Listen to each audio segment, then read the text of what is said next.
नमस्कार, मैं हूं अंजित भूषण और आप देख रहे हैं नमस्ते भारत।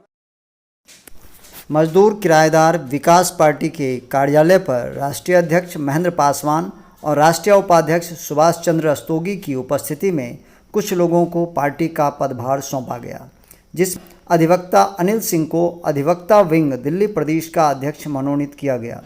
इस अवसर पर जिलाध्यक्ष सौरभ शुक्ला, इमरान खान, मुमताज़, राधेश्याम, रवि चौधरी इत्यादि उपस्थित रहे। कई अन्य लोगों को भी पदभार सौंपा गया।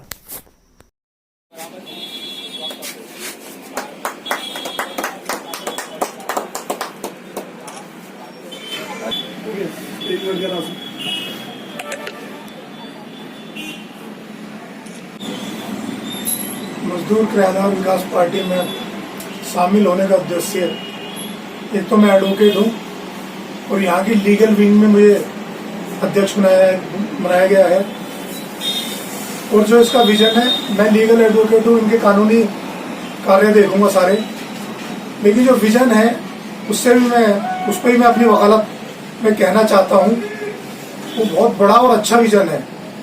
मजदूर किराएदारों की बात करने वाला और कोई दिल्ली में कोई पार्टी है तो मजदूर किराएदार विकास पार्टी है, जो कि मेरी बात हुई थी अध्यक्ष साहब से, महेंद्र पासवान जी से। उसमें उनका एक ही विजन था कि मजदूर किराएदारों की बात करने वाला कोई नहीं है, उनके दुख दर्द पर मरहम लगाने वाला भी कोई नहीं है। उनको लीगल एड, जो कि सही मायनों में उनकी हेल्थ और सही मायने में उनकी घर गृहस्थी से जुड़ी समस्याएं, गैस की समस्याएं, उनके कनस्तर में आटे की समस्याएं, तो ये जो काम कर रही है मजदूर किराएदार पार्टी, बहुत जमीनी स्तर पर जुड़ी हुई है। और सबसे पहले ये उन्हीं लोगों का एक पुण्य का काम करेगी। जो लोग सक्षम हैं उसके लिए हमें काम करने की जरूरत नहीं है। और मैं समझता हूँ ये बहुत बड़ी बात है। किसी भी पार्टी के लिए काम उस पर किया जाना चाहिए जिसपे उसे हकीकत में उसको जरूरत है, जिसको हकीकत में न्याय की जरूरत है, जिसको हकीकत में काम करने की जरूरत है, ना कि ऐसे लोगों पे जिनको अमीरों को और अमीर बनाया जाए।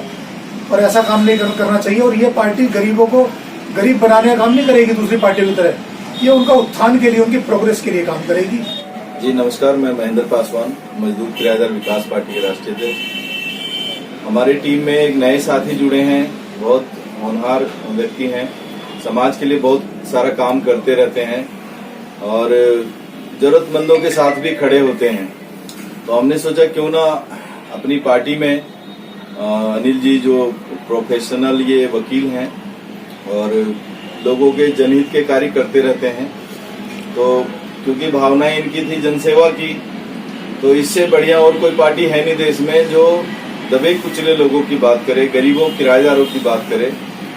इनसे बातचीत हुई और हमने इन्हें प्रदेश में लॉ विंग का अध्यक्ष बना दिया गया है, दिल्ली प्रदेश का इनको। उसके लिए आप लोगों के सामने भी बधाई देता हूं अनिल जी को। तो आप मजदूर किराएदार विकास पार्टी को लेकर के जो है गरीबों की रक्षा के लिए आप मैदान में आए हैं, लेकिन दिल्ली सरकार कह रही है जहां झुग्गी वहीं मकान। क्या कहेंगे इस विषय में? केजरीवाल जी लगातार गरीबों के मुद्दे पे झूठ बोल रहे हैं। झूठ मैं इसलिए कह रहा हूं, मेरे पास ये 16 तारीख की अखबार है इसी महीने का, अभी 16 फरवरी 2021 का अखबार है, जहां लिखा है जहां पे झुग्गी वहीं मकान। हमारे क्षेत्र में सीलमपुर विधानसभा आता है एक, वहां पे झुग्गियां टूटी है, कल भी टूटी है, परसों भी टूटी है, अब 22 तारीख तक पूरा वो खाली करना है। तो ये तो झूठ मूठ में वाहवाही लेने वाले ये जो सरकार है, ये किसी गरीब का भला करने के लिए नहीं आए हैं। इन्होंने अपना भला किया है, साथ में जो थोड़े मजबूत लोग थे, पूंजीपति वाले थे या दबंग मकान मालिक हैं, उनका भला करने के लिए आए हैं। ये गरीबों का भला नहीं कर रहे हैं। हिंदुस्तान में जितनी राजनीतिक पार्टी है, सब मजदूरों की, किसानों की, गरीबों की बात करती है, लेकिन सत्ता में आने के बाद में वो सब भूल जाती है। आप कैसे यकीन दिलाएंगे कि वाकई आप जो आ रहे हैं वो मजदूरों के लिए आ रहे हैं, किराएदारों के लिए आ रहे हैं? हाँ, मैं यहाँ पे बताऊँ आपको, मुझे कोई राजनीति नहीं करनी थी। हमने एक आंदोलन चलाया कि गरीब लोग हैं जो शहरी किराएदार हैं, उनको सरकार उनको सस्ते मकान दे। जब हमने देखा कि 6 साल से हम लगातार उनके लिए सरकार पे ज्ञापन दे रहे हैं, लगातार रैलियां कर रहे हैं, धरने प्रदर्शन कर रहे हैं, सरकार ने हमारे मंच पे आके बोल तक गया कि हाँ किराएदारों को हम मकान देंगे, उसके बाद भी अगर कोई नहीं उसको बोलकर पेंडिंग में डालने का जब काम करने लगती है गवर्नमेंट, तो हमारे जैसे लोग फिर पार्टी बना के और सत्ता से खदेड़ने का काम करते हैं ऐसे लोगों को जो झूठ बोल के सत्ता में आते हैं। 1 मिनट में आपकी और जवाब दूं। आपने कहा कि सब लोग गरीब और मजदूरों की बात करके आते हैं। हमारी पार्टी का ही नाम है मजदूर किराएदार विकास पार्टी। हम अगर भूलना चाहें तो भी नहीं भूल सकते। जब भी हम पार्टी का नाम लेंगे हमें मजदूर, गरीब, किराएदार सब याद होंगे। आप कैसे कह सकते हैं हम भूल जाएंगे? मैं इसे कह सकता हूँ कि यहाँ अन्ना आंदोलन से एक पार्टी निकली जिसका नाम आम आदमी पार्टी है, वो भी आंदोलन शुरू हुई थी और नाम भी आम लोगों का नाम भी उसका ऐसी था। सत्ता में रही पिछले 6 साल से है, वो भी भूल गई है। ठीक है, आम आदमी का नाम लेके लोगों को कंफ्यूज किया है। आम आदमी का नाम लेके केवल कंफ्यूज किया है और हमने केवल टारगेट उसी को टारगेट किया जो सचमुच जरूरतमंद है। हमने उस लेवल के लिए पार्टी बनाई है जो सचमुच पार्टी में आने के बाद उनको जरूरत है हम जैसे लोगों की। मैं ऐसे सभी पूरे देश के लीडरों को इकट्ठा करूंगा जो हमारी विचारधारा मिलती हो।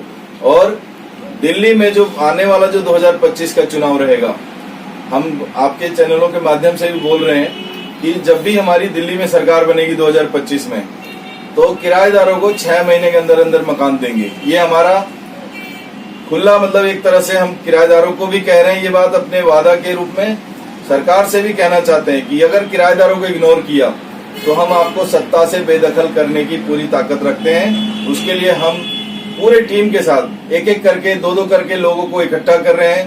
कोशिश यही रहेगी कि 2025 में आम आदमी पार्टी की सरकार पूरी तरह से। लेटर भेजे हैं, लगभग कितने लेटर और किन को भेजा है आपने? मैं आपको वही बताना चाह रहा था कि 50,000 लेटर जो हमने मुख्यमंत्री को भेजा है किराएदारों के द्वारा। अब आपने देखा होगा कि किराएदारों ने इनको मुख्यमंत्री बनाया और बिजली पानी माफ कर रहे हैं मकान मालिकों का। किराएदारों ने इनको मुख्यमंत्री बनाया केजरीवाल जी को और मकान दे रहे हैं झुग्गी वालों को। किराएदारों ने इनको मुख्यमंत्री बनाया और 50 करोड़ रुपए दे रहे हैं वकीलों के वेलफेयर के लिए। आप सबको दीजिए सब कुछ, हमें कोई एतराज नहीं है, लेकिन किराएदार जो दिल्ली में सबसे ज्यादा जरूरतमंद है उनको भी तो आपकी मदद की जरूरत है। अगर आप बतौर मुख्यमंत्री आम आदमी बताते हैं तो आपकी जिम्मेदारी बनती है कि बिना भेदभाव किए, बिना किसी भेदभाव के उनकी मदद करें। हमने 50,000 चिट्ठी भेजी है मुख्यमंत्री जी को बाकायदा स्पीड पोस्ट से।